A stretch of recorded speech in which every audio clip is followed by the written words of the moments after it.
to? Tita, nandyan po si teacher sa labas. Kakausapin ka raw po. Mikay, pwede mamaya na lang. Busy kasi ako, may gagawin. Tita, importante daw po kasi yun eh. Tsaka wala din po si Daddy. Kayo lang po yung pwede ko mausap sa kanya.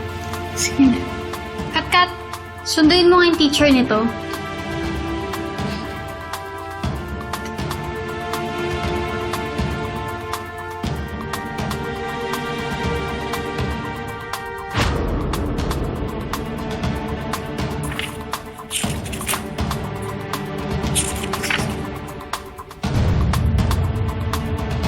Kiara.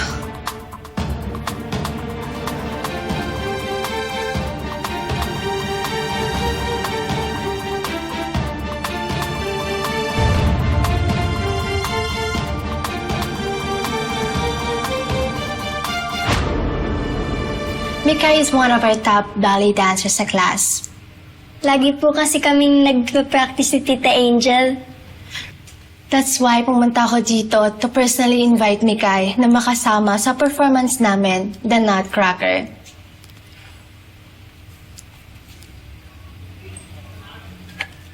Tita, please, payagan niyo po ako. Matatagtagan lang ang rehearsal classes niya, but we will make sure na hindi ito makaka-affect sa studies niya. Okay. Sige. Yay, thank you, Tita! Sige na, Mikay. Kat, ihatid niyo na si teacher. Ano po, teacher?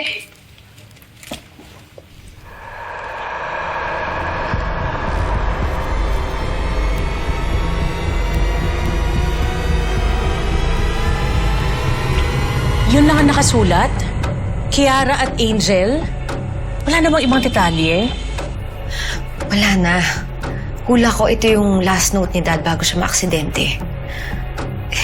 Hindi kaya ito yung gusto sabihin sa akin ni Dad nung tumawag siya sa akin. Tinawagan ako ni Atty. Carlito Panganiban.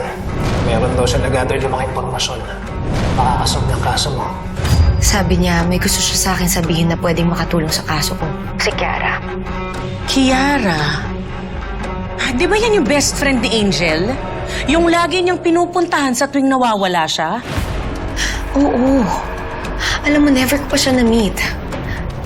Kapag tinatanong ko si Angel na pwede bang ma-meet ko si Kiara, palagi na lang siya may dahilan. Suspicious yan, ah. Ano kayang rason kung bakit hindi niya pinapakilala sa atin si Kiara? Hindi kaya kasabot na si Angel.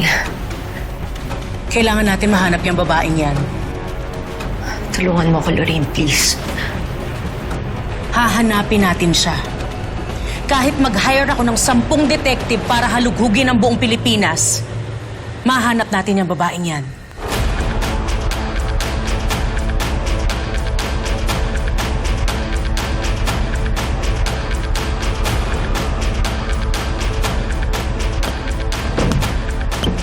Lorraine, sandali. Mamaya na tayo mag-usap. May naririnig ako eh.